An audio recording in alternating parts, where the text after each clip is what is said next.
Hey everyone, Ian here. Today I'm going to make what I think will probably be one of my most important videos going forward, and so I hope that people are willing to stick around until the end of this and are able to take something away from this. But so anyway, let's just get started. I think it's really important to talk about compassion for people who voted for Donald Trump, because even though I disagree very strongly with that choice, I also believe that these people had reasons for making that choice. People have reasons for doing the things that they do. And one thing that really bothers me is when left-leaning people, particularly people on the coasts, they say like, oh, well, they're all just racist. They're all just sexist. They're all just stupid. That's why they voted for Trump.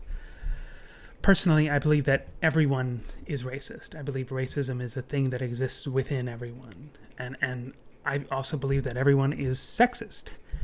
And further, I strongly believe that everyone, myself absolutely included, is very, very stupid.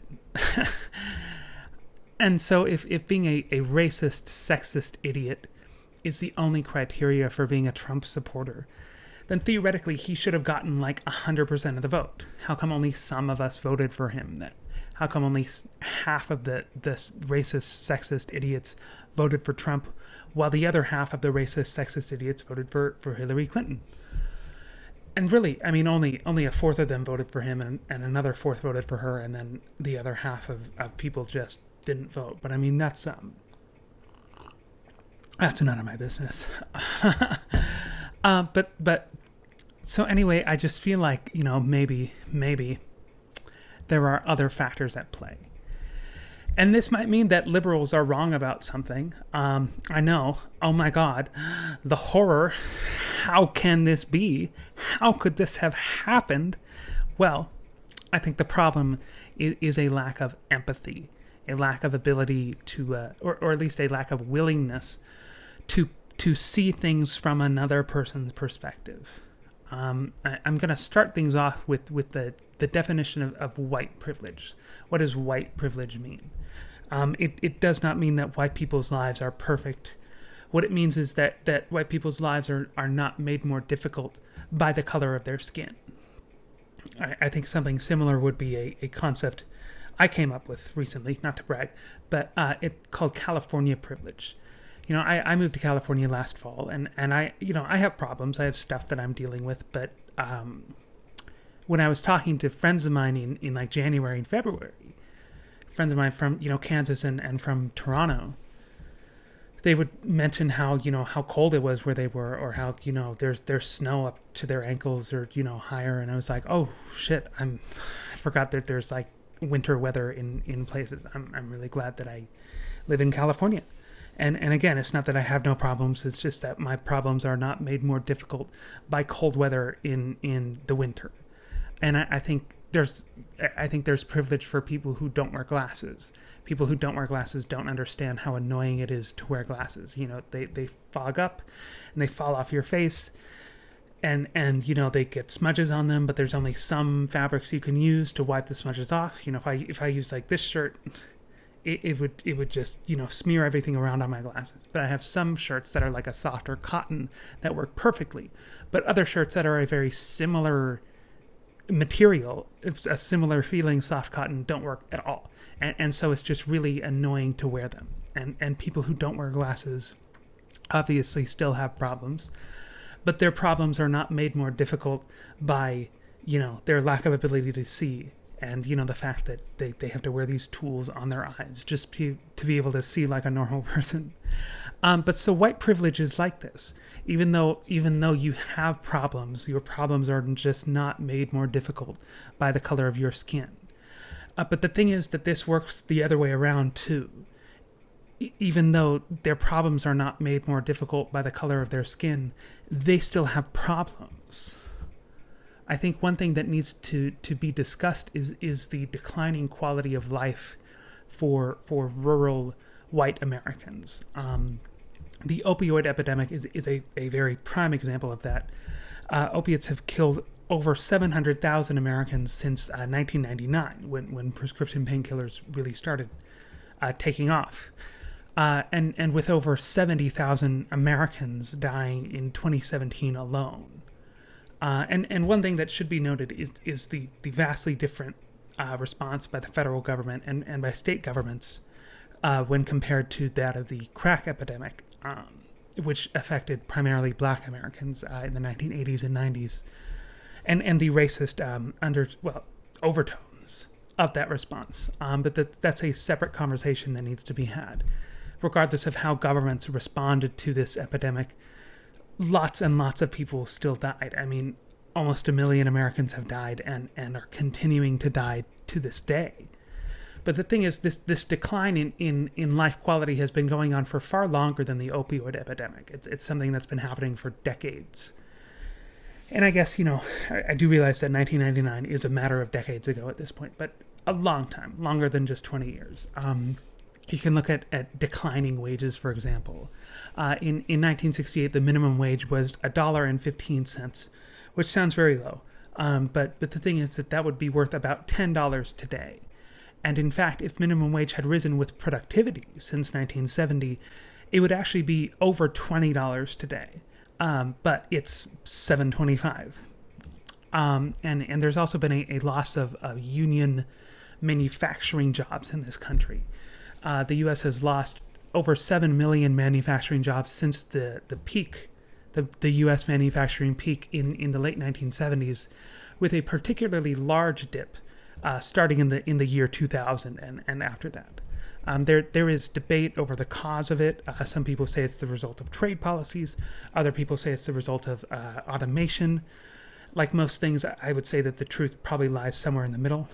And there's also been a shift in recent years, relatively recent years, away from coal and fossil fuels towards clean energy, which is a good thing. We should use clean energy, but we should also be aware of the fact that, and constantly remember the fact that Appalachia, like West Virginia and Kentucky, that is coal country.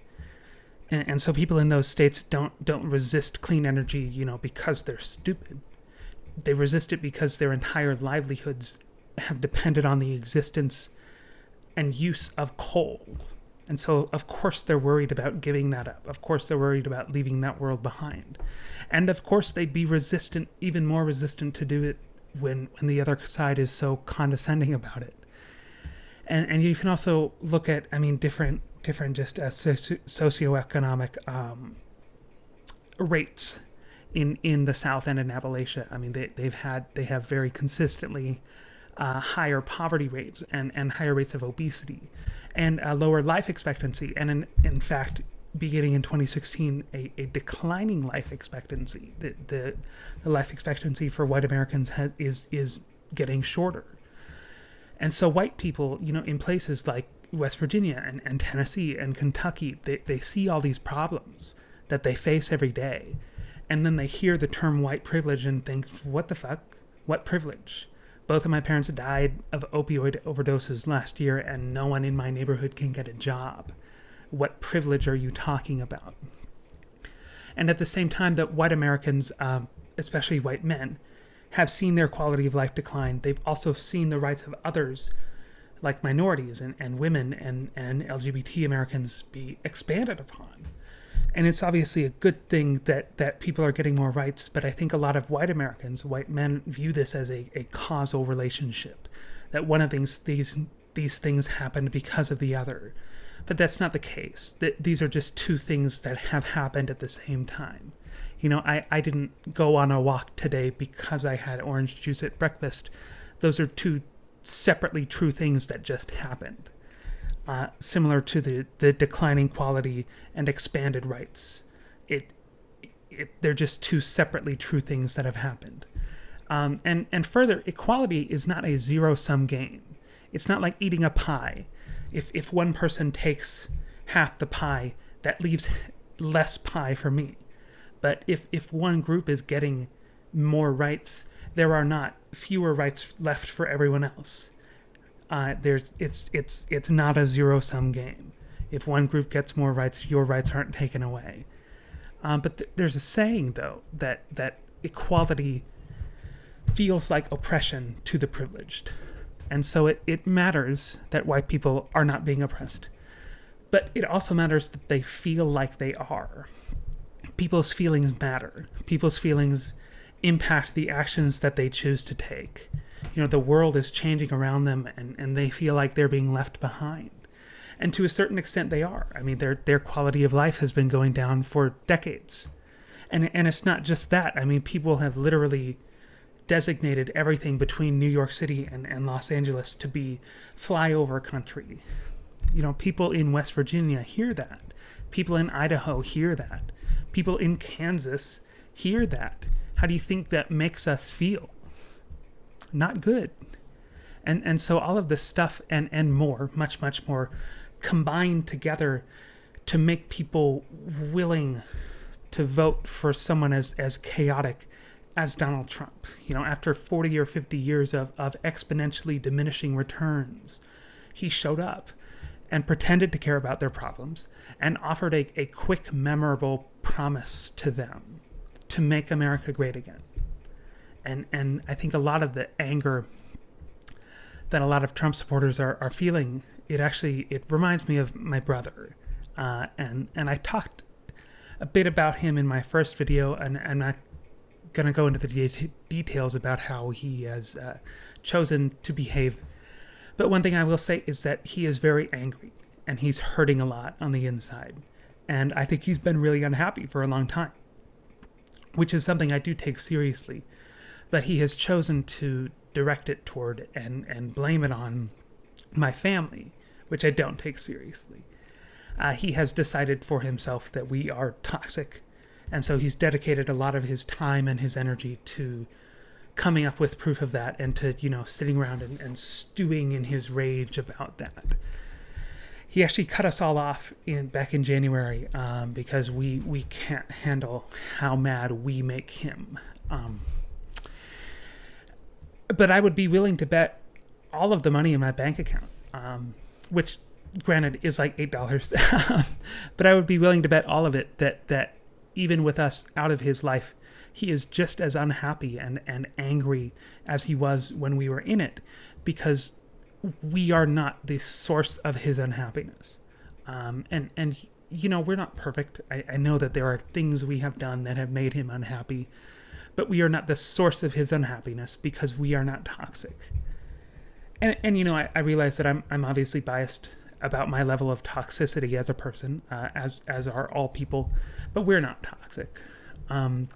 Similarly, though, I think the frustration that a lot of Trump supporters are feeling, though, is very legitimate, but it's being wrongly directed at minorities and particularly immigrants. They feel this very real sense of unhappiness and pain in their lives, and they've felt it for a really long time, but they're choosing to direct it toward and blame it on immigrants. They think like, okay, once the wall is built, then things will be okay. Then I'll be able to afford my prescriptions. Then my neighbors will stop dying of opioid overdoses. Then I won't have to take out a loan to go to a college that I can't afford in order to qualify for a minimum wage job that I don't even want. But the thing is, even if the wall had been built, I think they would still be unhappy because immigrants and minorities are not the source of their unhappiness. And this all, it reminds me of high school, actually. I hated my high school when I was going there. I was miserable all the time and constantly wanted to switch schools. But the thing is, I have depression, and back in high school before I was diagnosed, I was just not on antidepressants. So it's understandable that I was so unhappy all the time. And there were things that happened to me in high school that made me unhappy because it's high school. That's kind of how it goes. But my school was not the source of my unhappiness. And in fact, looking back, I'm glad that I went to the school that I went to.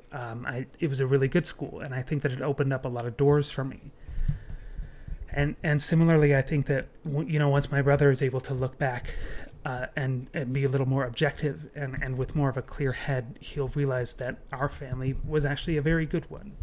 Not perfect, but good.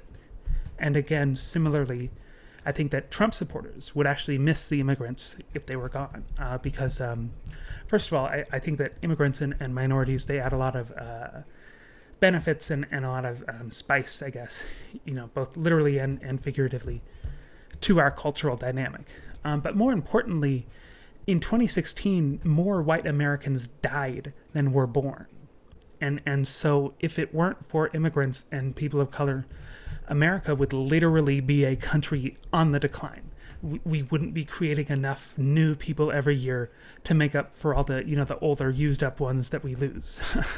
It's a mean way to put that, sorry. But my parents got divorced 2 years ago, the summer of 2018. And that same summer, my brother graduated college. He graduated from film school and started to make plans to move out here to LA. And not long after that is when his erratic behavior really started to get going. And so I think that too much was changing around him too fast, which just made him scared. I actually heard a long time ago, and I haven't looked this up, so this might not be true, but I heard once, 5 or 6 years ago, that anger is not its own emotion. Anger is something that you feel in response to actual emotions like sadness and fear. And so I think that under all this anger and hostility that he's been unleashing is sadness and fear about how much everything is changing around him. And so he's choosing to act like a 2-year-old. Oh my God. But so similarly, I think that Trump supporters feel a genuine sense of sadness about the changing world behind them and a sense of fear about the thought of being left behind and forgotten by the system. And so they're responding to that by supporting a man who showed up and promised to fix it, promised to make America great again. But because of the fear and the sadness and anger that they feel inside, they're not able to see what's right in front of them, which is that Donald Trump is a liar who only cares about himself. I would be willing to bet all 8 of my dollars that if Trump supporters felt secure in their livelihoods and got solid work benefits, they wouldn't really care what immigrants were doing. And it's not that they would stop being racist, because again, I believe that racism is something that exists within everyone, regardless of income or party affiliation or even race. But I think that the racism inside them would not be as easily exploited by fear-mongering programs like Fox News and by liars like Donald Trump. Because that's exactly what he is. Donald Trump is a liar who only cares about himself. But so even if Trump supporters are wrong, which I believe that they are, we as progressives, we as Democrats, we as Americans are never, ever, ever, ever, ever, ever, ever, ever, ever, ever, ever, ever, ever, ever going to change someone's mind by shouting them down. It's not going to happen. Even if we were 100% right about everything, which I believe we're not, because no one is right or wrong 100% of the time. But even if we were somehow 100% right about everything we said, if all we do is scream and shout at that other person, they're not going to walk away from that conversation, thinking about all the great points that we made. They're going to walk away thinking about how much of an asshole you were because you were being such an asshole. And in fact, doing this makes it even harder to bring them over in the long run, because the next time that someone makes these same points to them, they're going to be reminded of how much of an asshole you were that other time. And so they're immediately gonna put up their own walls and get defensive. But so if your goal is to be right and to feel superior, then feel free to yell at them and scream at them and belittle them until you're blue in the face. But if your goal is to actually open people's hearts and change their minds, you're going to have to be compassionate. You're going to have to be understanding of where they're coming from. And you're going to have to be respectful, because even disrespectful people want to be treated with respect. My brother will yell and scream at us and spit at us and call us just awful names. And then, oh my God, have the nerve to call us toxic. But anyway, if we yell back, he gets even madder, because even disrespectful people want to be treated with respect. And that's something that's really hard to do. That's not something that you can just decide once and do it, all the time going forward. It's a very conscious decision you have to make in the moment. And so when someone is screaming at you and calling you names and spits on your face, it's hard to keep your cool. And so you are allowed to remove yourself from that situation. In fact, you're encouraged to do so. Don't compromise your own well-being or safety for the sake of societal progress.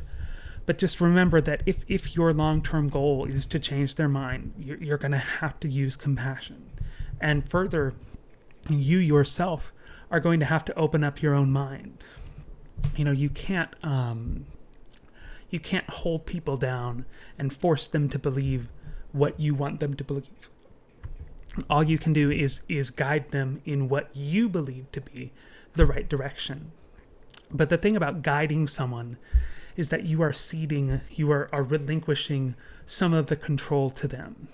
And when you give someone else control of the wheel, you have to accept that they have a reason for taking the route that they're taking. And you have to be open to the possibility, even if it's just for a second, that they might be going the right way. I believe that Donald Trump is awful for our country. He feeds on everyone's worst instincts, the instincts that exist within all of us. He thrives on anger and chaos and confusion. And so I believe that it's extremely important to vote him out of office and hold him accountable for the way that he has chosen to behave as president. Even though I am not a fan of Joe Biden's, far from it. It's so important to make sure that Trump doesn't win again. But it's not enough just to make him lose. I mean, Donald Trump is president right now, and his supporters are as angry as they are. Think about how angry they'll be when he loses. So we as progressives, we as Democrats, we as Americans have a responsibility to extend a helping hand to our suffering, angry brothers and sisters and guide them in what we believe to be the right direction. And so this is going to involve Trump supporters admitting they were wrong about him, which is going to be hard for them. It's not fun to make mistakes. No matter what the topic is, it isn't easy to admit when you've been wrong. Even if it's something as simple as types of bread, it's not fun to be wrong. It's embarrassing. It's humbling. And it's made even more difficult to own up to your mistakes when the other side is responding with stuff like, God, we told you. Didn't we tell you? How fucking stupid can you be? You racist idiot. But so that's not what I'm doing. You are not bad or stupid or unworthy of respect for falling for the tricks of a liar who only cares about himself. Because that's exactly what Donald Trump is. He is a liar who only cares about himself. I'm not here to tell you that your feelings are invalid or that your problems are not real. I'm here to tell you that Donald Trump is not the answer. Donald Trump exploited the very real pain and frustration that millions of Americans are facing and have been facing for decades. And he harnessed it for his own personal gain because Donald Trump is a liar who only cares about himself. And if you don't really know what it feels like to be cared about, if no one has shown up in a really long time, it's very easy to fall for someone who is faking it. And I don't know how likely it is that Donald Trump will see this. But if he does, pay attention to how he responds to it. And how he responds to all criticism, because it doesn't matter what I think about him. I'm just some jackass with a YouTube channel, and yet it's really gonna get under his skin that I am calling him, that I have the audacity to call him a liar who only cares about himself. And in all fairness, it would bother me if someone said that about me, because I know that it's untrue. But the thing is, it wouldn't get under my skin for the exact same reason, because I know it's untrue. And it is really going to get under Donald Trump's skin that I'm calling him a liar who only cares about himself. And that's because he knows it's true. And narcissists cannot take criticism. They can dish it out like crazy, but they cannot take it. It's very immature. And it's not good that our president is a 70-year-old man-child. But so to any Trump supporters who are watching this, one thing I will ask of you is to please turn off Fox News for 2 weeks. Fox News is a program that is designed to make you afraid. Every single week, sometimes every day, there's a new thing that you need to be angry about. There's a new threat to America. There's a new thing that you need to be scared of. And I'm not going to tell you where to get your information or how to get your information, but I will ask you again, please turn off Fox News for 2 weeks and see how you feel afterwards. I would be willing to bet that you feel a sense of relief and relaxation without that kind of fear-mongering being constantly, intentionally thrown in your face. The thing is, our country's problems are so much bigger than Donald Trump. They did not start with the election of Donald Trump, and they will not stop with the defeat of Donald Trump. There is so much work to be done, and my hope is that if we all just try to be a little more understanding of each other, we can work toward a better future together. You know, we don't all have to love each other. We don't even have to like each other. You know, we don't have to hold hands around a fire singing Kumbaya. Frankly, I don't really want to do that. Sounds a little fruity. But we have to be able to be in the same room together. And we have to be able to recognize when the president is a liar who only cares about himself. But so that about wraps this up. If you're still here, 26 minutes in, I ask that you think about what I said today and that you please share this video with friends of yours who do not support Donald Trump. Because I think that the message of this video is very important and will continue to be very important going forward. Also, subscribe to my channel, but that's less important. Maybe equally important. But so anyway, thank you very much for watching, everyone, and have a great night.